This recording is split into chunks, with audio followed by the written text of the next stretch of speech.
Nous avons voyagé, nous avons découvert des peuples du monde entier. Nous avons vu comment ils s'organisaient, comment était leur économie, quelles étaient leurs croyances et ce qu'ils savaient. Nous avons écouté leurs contes, leurs mythes et leurs légendes. Nous avons goûté leur nourriture. Nous avons chanté et dansé avec eux. Nous nous sommes demandé en quoi leur comportement est si différent du nôtre et si proche à la fois. Pour ce faire, nous avons mené un travail d'introspection. Nous nous sommes rendus compte que la manière de nous organiser, notre économie, nos croyances et connaissances, nos contes, mythes et légendes, notre nourriture, chants et danses ne sont pas les seuls. Nous avons réalisé que nous sommes, nous aussi, des étrangers.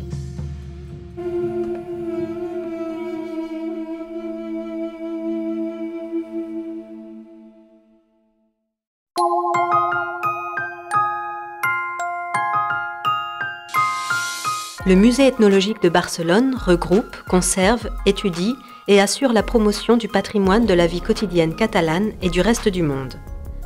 Notre musée possède plus de 80 000 pièces qui permettent d'expliquer les similitudes et les différences existantes entre les différentes cultures. Bon nombre de ces cultures coexistent à Barcelone et en Catalogne. Notre mission consiste également à démontrer dans quelle mesure ces cultures se développent et se mélangent dans le monde entier, comme c'est le cas de la culture catalane. Mais les objets ne sont pas les seuls à raconter des histoires. L'ethnologie consiste également à donner la parole aux personnes pour qu'elles puissent expliquer leur perception d'elles-mêmes.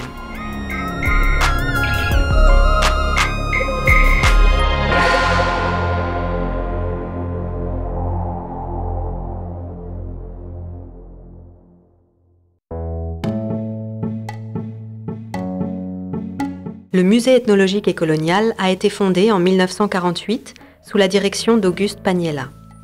Avec une approche pluridisciplinaire, l'objectif du musée était de divulguer la culture du peuple catalan, des villes d'Espagne, ainsi que la culture des pays qui appartenaient ou avaient appartenu aux colonies espagnoles.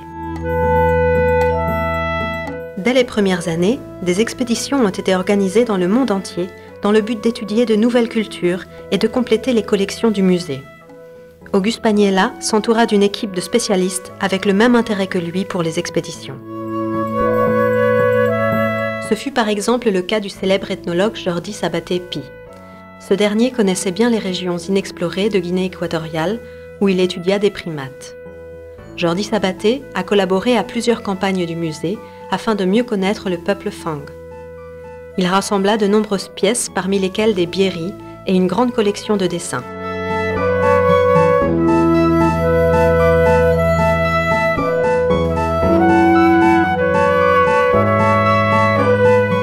L'ethnographe Ramon Violan a consacré une grande partie de ses études à sa région natale des Pyrénées catalanes.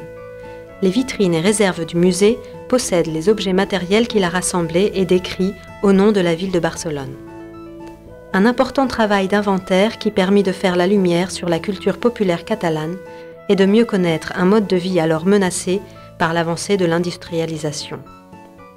En plus de la collection de Catalogne, le musée possède une autre collection de plus de 45 000 pièces hispaniques qui illustrent tout particulièrement la vie rurale de la péninsule ibérique. Les contributions des ethnographes, membres du musée, Joan Amadès et Zeferina Amil, furent également très importantes, ainsi que la collaboration avec les chercheurs Rosen Serra y Pagès, Adelaida Ferré, Josep Maria Batista y Roca et Binya Kuoni, entre autres. Les rapports du sculpteur Eudald Serra avec le Japon sont à l'origine de plusieurs campagnes de la direction du musée dans ces îles d'Asie. Les collections, initiées en 1957, possèdent plus de 3700 objets qui aident à mieux comprendre le modèle de vie traditionnel japonais des années 50. Conscient du fait que la modernisation met en danger la culture millénaire des Papous, c'est au cours de cette décennie qu'ont été rassemblés des objets de la vie culturelle maprique et séprique. C'est à cette époque que remonte la collaboration avec l'homme d'affaires et collectionneur Albert Folk. Une équipe expéditionnaire est créée pour constituer de nouvelles collections de cultures matérielles représentatives du peuple indigène d'Australie. Un ensemble matériel exceptionnel est ainsi rassemblé et permet de comprendre la culture et la vie des indigènes australiens.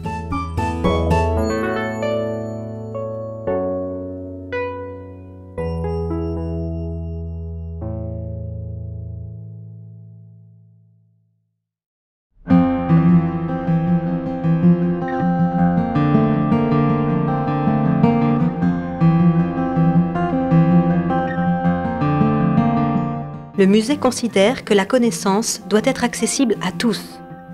Nous tenons à la disposition de toute personne intéressée plus de 45 000 ouvrages et magazines appartenant au fond de la bibliothèque du musée.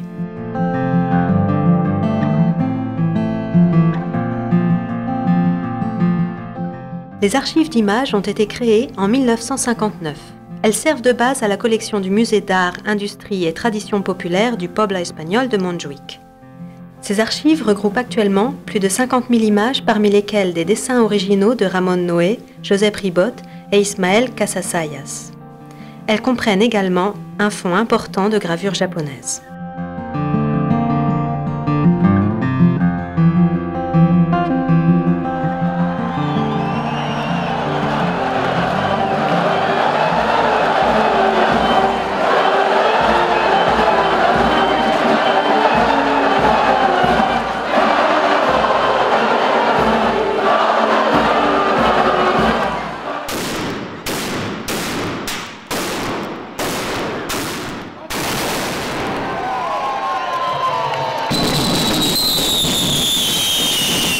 La culture d'un peuple ne se limite pas seulement à ses productions matérielles.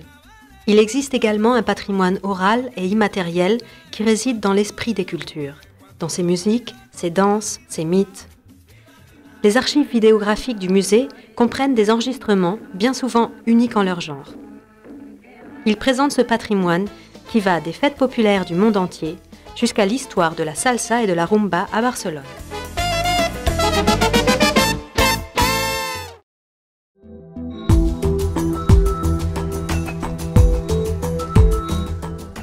Danse, musique, conférences, projections de documentaires, contes, ateliers, jeux, gastronomie. Les collections du musée sont expliquées et complétées par un programme d'activités qui privilégie la proximité. Le musée ethnologique de Barcelone est un lieu de réflexion, de divulgation et d'échange entre le public et les promoteurs. Habitants du quartier, associations d'immigrés, institutions, consulats, ONG, des associations pour la promotion de la culture traditionnelle de Catalogne et du monde entier collaborent avec le musée. Le programme d'activités du musée contribue à la participation active de tous. Visites guidées, ateliers, cours et séances de formation pour scolaires et groupes. Le musée vit également à l'étranger. Il est présent sur d'autres continents afin de faire découvrir les danses traditionnelles et rituels représentatifs de la culture catalane.